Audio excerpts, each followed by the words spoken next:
We turn now to Ed O'Keefe, who was at the White House. Ed, let me talk to you about something that happened today with Jimmy Kimmel, ABC, Disney, and the...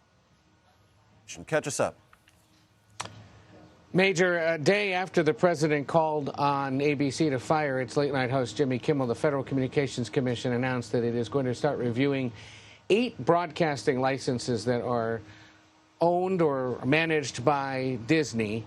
These are the 8 what we call owned and operated television stations that are essentially affiliates or local stations of the ABC television network. The FCC says they're concerned that Disney's corporate diversity policies may have violated anti-discrimination rules. We'll get to ABC's response in a second. This all stems, at least this latest round of concern between the White House and Disney, from something Jimmy Kimmel said last Thursday night. He'd published a video that showed him pretending to be the MC of the correspondents' dinner and made a joke suggesting that the First Lady had the glow of an expectant widow out of the fact that the president is someone who's older than she is.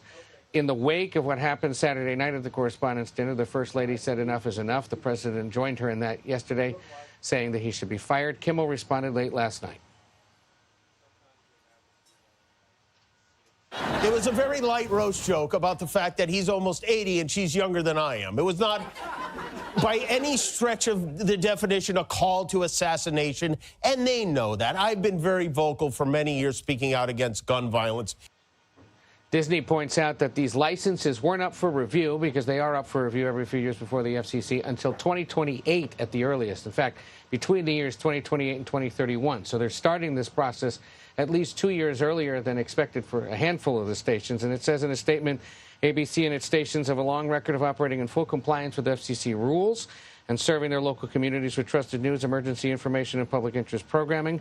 We're confident that records demonstrate our continued qualifications as licensees under the Communications Act and the First Amendment. And we should also point out, obviously it's a Republican-controlled commission right now, but the Democratic commissioner of the FCC, the lone one, Ana Gomez, today said this may be the most egregious attempted violation of the First Amendment yet by the current leadership of that panel. Major. Ed O'Keefe at the White House. Thank you very, very much.